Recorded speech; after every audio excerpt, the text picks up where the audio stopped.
আসসালামু আলাইকুম, welcome to Aqsa kitchen. আজকে তৈরি করে দেখাবো মুচমুচে চিকেন পাকোড়া। তো পুরো ভিডিওটা আপনারা দেখতে থাকুন। এখানে নিয়েছি বোনলেস চিকেন, দিয়ে দিলাম ধনেপাতার পেস্ট,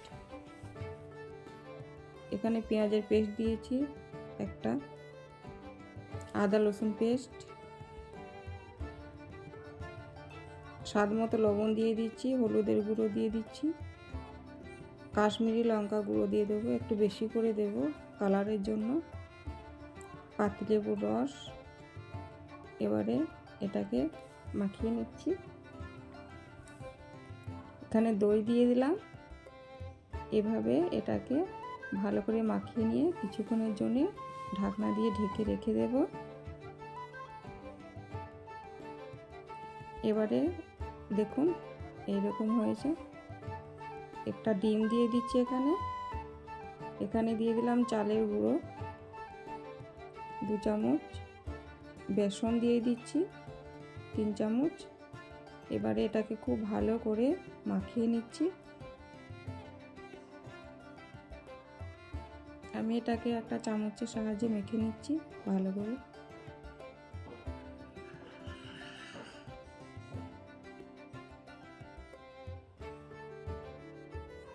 এটাকে খুব ভালো করে এইভাবে মাখিয়ে নেব।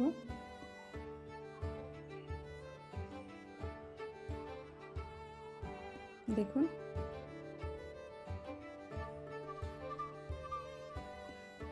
এটা খুব ভালো করে মাখা হয়ে গেছে। এবারে এগুলোকে ফ্রাই করে নেব। এখানে আমি আগে থেকে তেল গরম করে নিয়েছি একটা কড়াইয়ের মধ্যে। এবারে এই চিকেনের পিসগুলো একটা একটা করে এখানে দিয়ে দিচ্ছি। এইভাবে সমস্ত চিকেনের পিসগুলো আমি একটা একটা করে এখানে দিয়ে দেব। এটাকে আমি একদম লো ফ্লেমে ভেজে নিচ্ছি। একটা সাইড হয়ে গেছে, এবারে উল্টে দিচ্ছি এগুলোকে।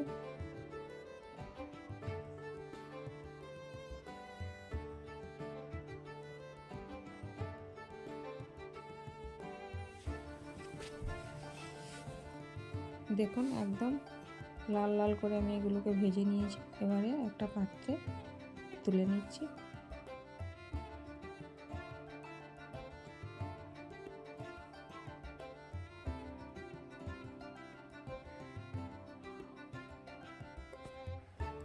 এবারে এটাকে আমি আরও একবার ভালো করে এগুলোকে ফ্রাই করে নিচ্ছি মুচমুচে করার জন্য। এটা আমি মিডিয়াম ফ্লেমে ফ্রাই করে নিচ্ছি। দেখুন কত সুন্দর কালার এসছে। এবারে হয়ে গেছে। এবারে আমি এগুলোকে একটা পাত্রে তুলে নিলাম। দেখুন কতটা ক্রিস্পি হয়েছে।